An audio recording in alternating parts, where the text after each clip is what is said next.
السلام علیکم ناظرین۔ ایک شخص اکثر ایک بوڑھی عورت سے سنترے خریدتا۔ وزن و پیمائش اور قیمت کی ادائیگی سے فارغ ہو کر وہ سنترے کو چاک کرتا اور ایک دانہ منہ میں ڈال کر شکایت کرتا کہ یہ تو کھٹے ہیں، اور یہ کہہ کر وہ یہ سنترا بوڑھی عورت کے حوالے کر دیتا۔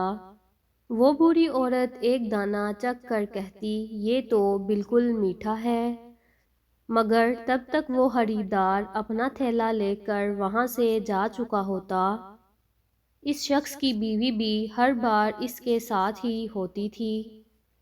اس کی بیوی نے پوچھا، جب اس کے سنترے ہمیشہ میٹھے ہی نکلتے ہیں تو یہ روز کا ڈرامہ کیسا؟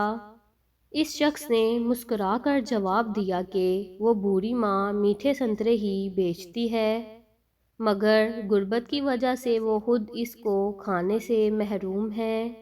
اس ترکیب سے میں ان کو ایک سنترا بلا کسی قیمت کھلانے میں کامیاب ہو جاتا ہوں۔ بس اتنی سی بات ہے۔ اس بوڑھی عورت کے سامنے ایک سبزی فروش عورت روز یہ تماشا دیکھتی تھی۔ وہ ایک دن پوچھ بیٹھی، یہ روزانہ تمہارے سنترے میں نقص نکال دیتا ہے، اور تم ہو کہ ہمیشہ ایک زائد سنترا وزن کرتی ہو، کیا وجہ ہے؟ یہ سن کر بوڑھی عورت کے لبوں پر مسکراہٹ آئی۔